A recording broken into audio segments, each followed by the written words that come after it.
Aujourd'hui, on va faire une séance d'hypnose sur la joie. Alors, si vous voulez aller directement à la séance comme d'habitude, c'est marqué à l'écran, donc je vous laisse y aller.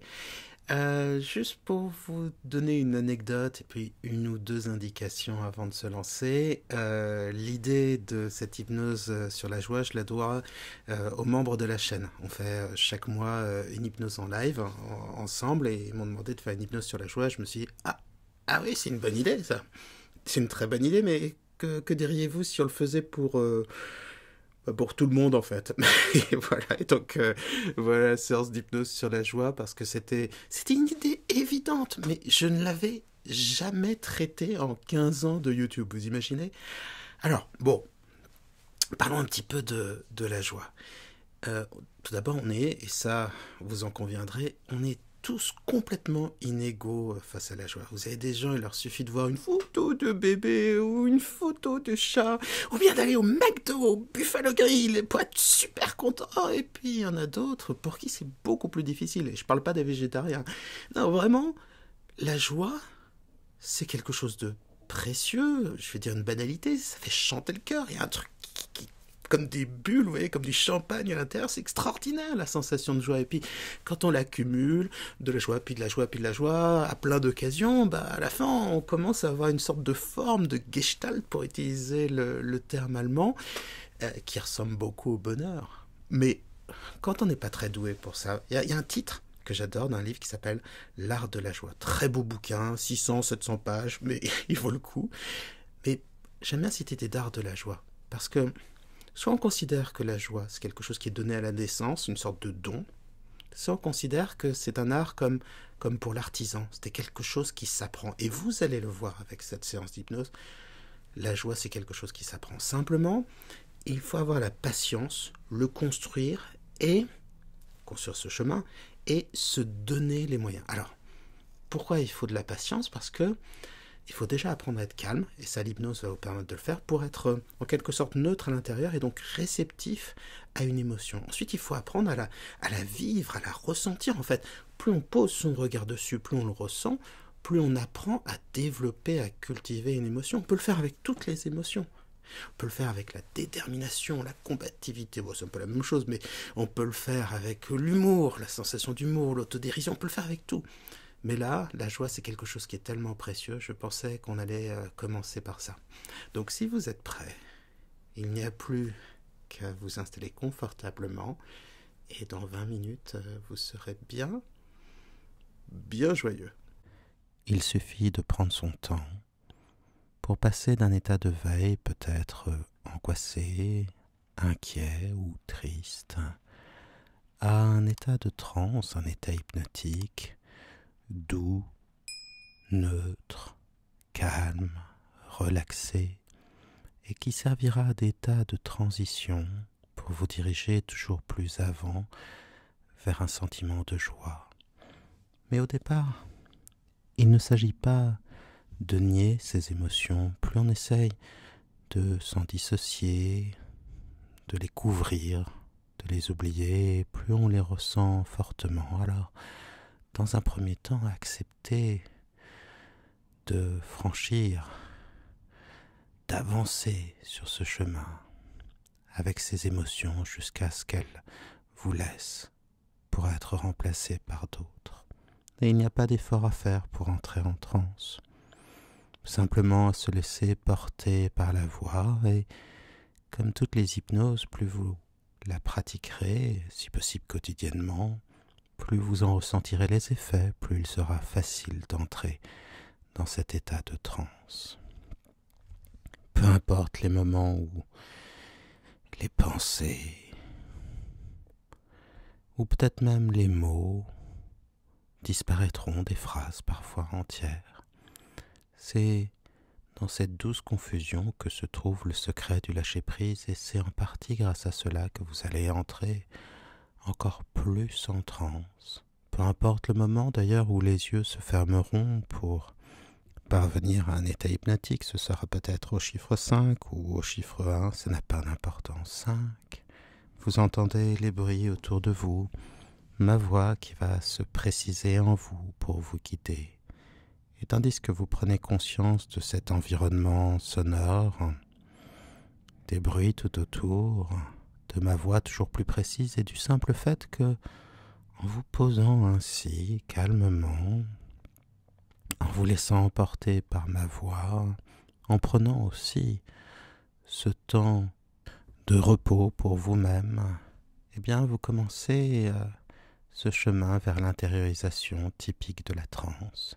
C'est pour ça que la respiration est déjà plus lente et notablement plus régulière. C'est pour ça aussi que là où votre attention va se porter, par exemple sur le contact de l'air contre le visage ou contre les mains, eh bien les sensations vont s'intensifier.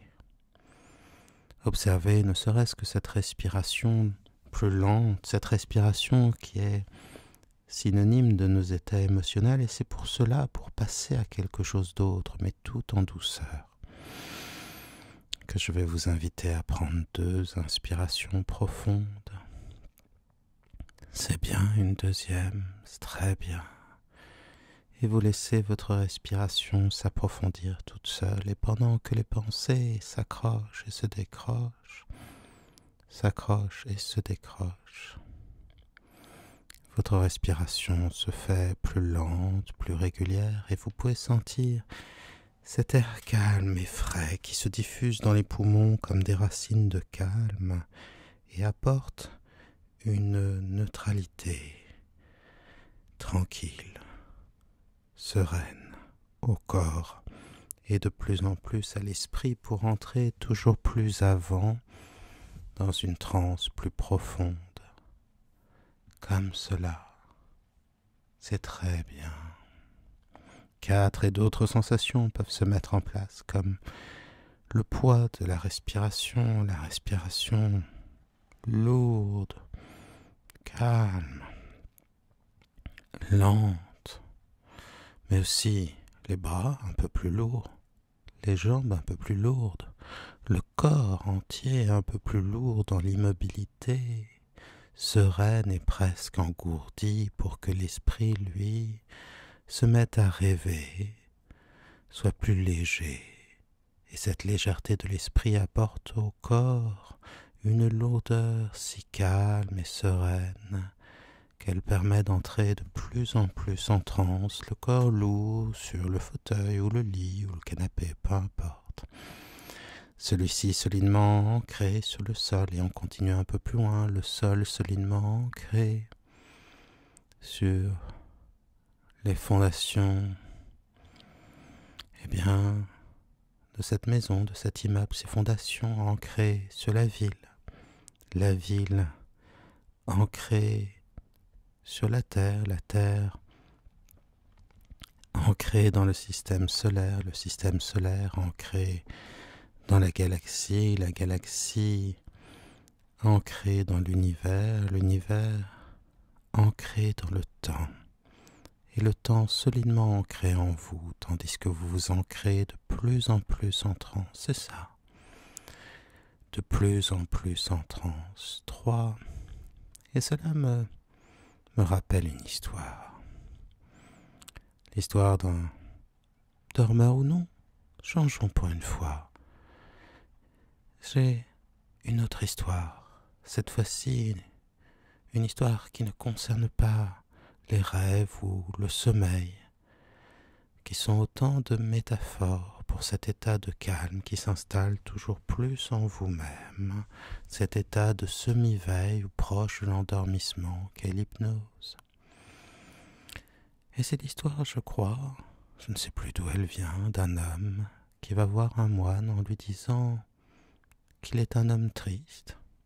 Et celui-ci lui répond « Ah, vraiment, tu n'es jamais joyeux ?»« Si, ça m'arrive de temps en temps. Et à quel moment ?»« Quand je vais au marché, quand je vois mes enfants, quand je suis en vacances. » Est-ce que tu pourrais rendre ces moments plus nombreux et prendre le temps de ressentir cette joie pour qu'elle s'installe davantage en toi?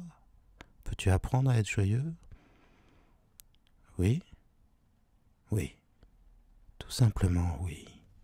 Alors, pendant que les pensées s'accrochent, se décrochent, se distinguent, se joignent, se rejoignent, se disjoignent, où que cela aille, et peu importe là où cela commence, car il n'y a jamais de fin à ce qui change, dans une sorte d'évolution constante et adem, sédalitaire, les mêmes choses, mais autrement, dans ce ressenti du soi, partout, dans cette permanence, cette impermanence. Les deux ne sont pas opposés ni contraires, car il peut y avoir une impermanence de surface et une permanence de fond, et c'est dans le multiple que l'on peut percevoir l'unicité d'une personnalité, d'un caractère, une tendance plus profonde que les tendances de surface, bien sûr. Peut-être l'esprit, peut-être l'âme, peu importe le nom qu'on veut lui donner, si ce n'est l'empreinte permanente d'une identité qui en apparence se construit ou se cherche et se retrouve au-delà des divergences de formes à percevoir sur le fond dans une sorte de dialectique inconsciente, peut-être préconsciente plutôt, à cette évidence qui s'impose en soi, vous entrez encore plus en transe. 2. Alors que vos pensées s'accrochent et se décrochent, s'accrochent et se décrochent, alors que faire, se faisant se faire, n'être rien d'autre que ce que l'on s'est fait, alors même que vous savez déjà plus que vous ne saviez que vous saviez. Les yeux fermés, vous êtes déjà dans cet état de transe calme, suffisamment profond et neutre pour accueillir d'autres émotions, d'autres sensations, ne serait-ce que déjà ce confort intérieur de plus en plus grand et ce doux engourdissement du corps lourd dont la respiration est de plus en plus lourde, profonde et calme. Alors, au milieu de la création des mots et aussi en ce que cela, à chaque fois, porte marque et crée dans la subjectivité interne un instant de réalité superposé aux autres, additionné ou conjoint, qui crée une réalité subjective. On crée sa propre réalité comme on peut l'accompagner aussi, cette création, dans le mouvement intérieur de l'hypnose. Vous entrez encore un peu plus en transe. Et j'aimerais que vous laissiez là maintenant votre respiration vous bercer. Et même si votre respiration est lente et presque inaudible, écoutez-la. Observez son rythme lent et régulier comme il vous berce et vous mène toujours plus profondément en transe. Laissez, si ce n'est pas déjà fait, les épaules se détendre, les jambes et même la mâchoire en ouvrant légèrement la bouche et en laissant la langue posée sur le bas.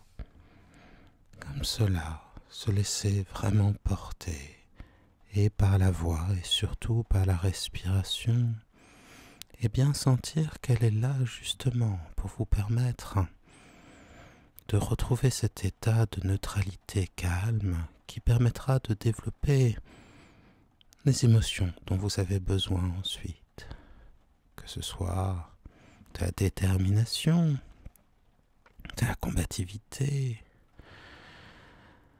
de l'humour et aujourd'hui de la joie. Alors j'aimerais que votre esprit inconscient fasse apparaître devant vous le chemin de la joie. C'est un chemin progressif.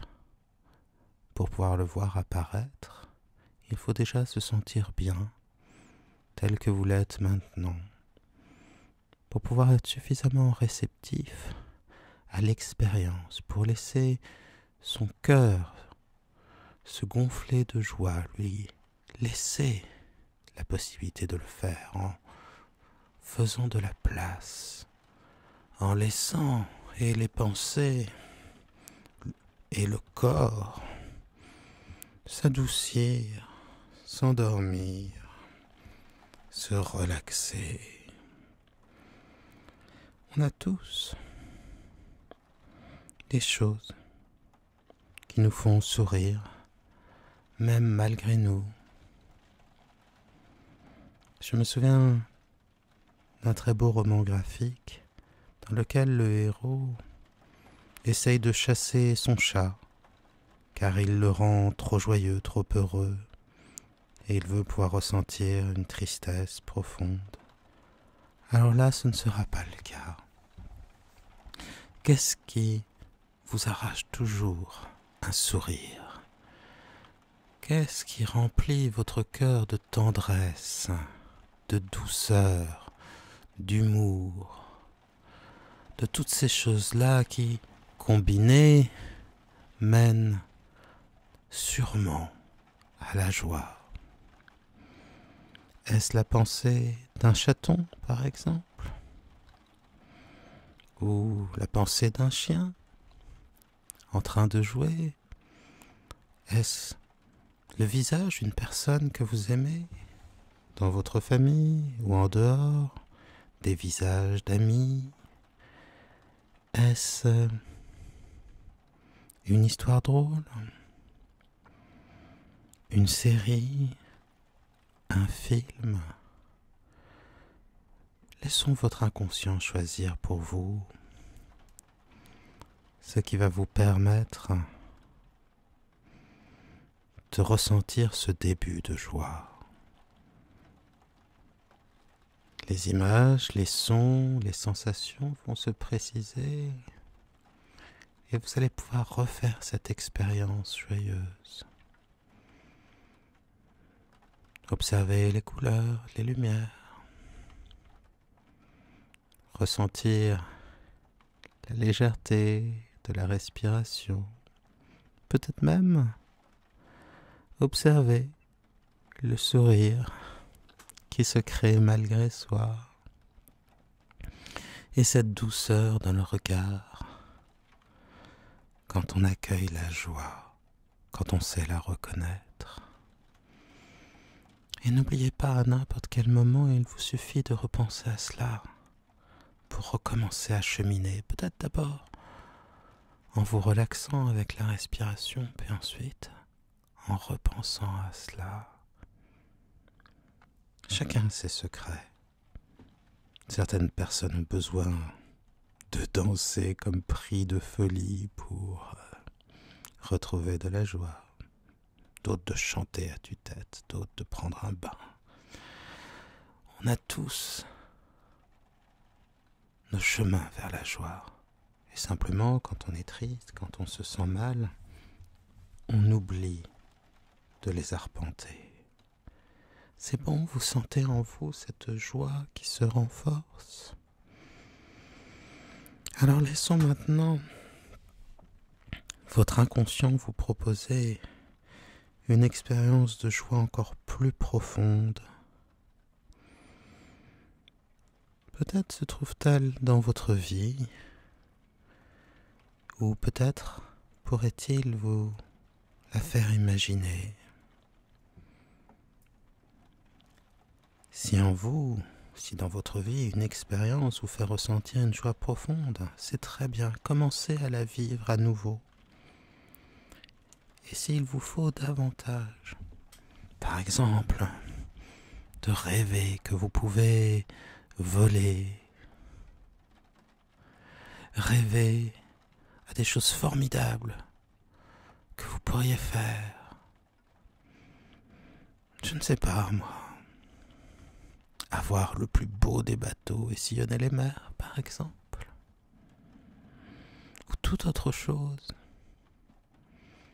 Allez voir Syracuse, et pour plagier les paroles de la chanson, l'île de Pâques et Rouen, ou d'autres lieux magiques, dont la présence est si forte qu'elle vous envahit tout à fait, et vous font connaître dans l'oubli de vous-même les joies les plus sublimes. Alors, laissons à votre inconscient la possibilité de faire grimper votre joie d'un cran ou de deux ou même davantage.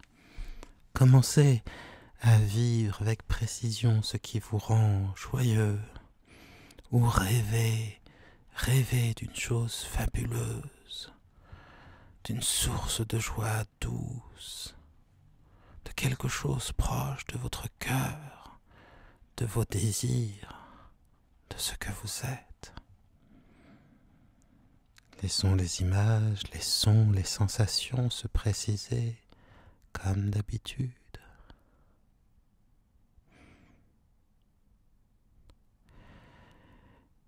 Pour que la transe soit plus profonde, mais aussi que le sentiment de joie soit plus profond, et tout cela conjugué rend l'expérience plus réelle.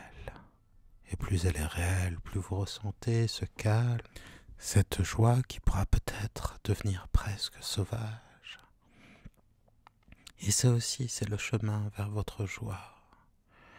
Prenons le temps encore de laisser ce rêve ou cette expérience prospérer et se préciser encore davantage.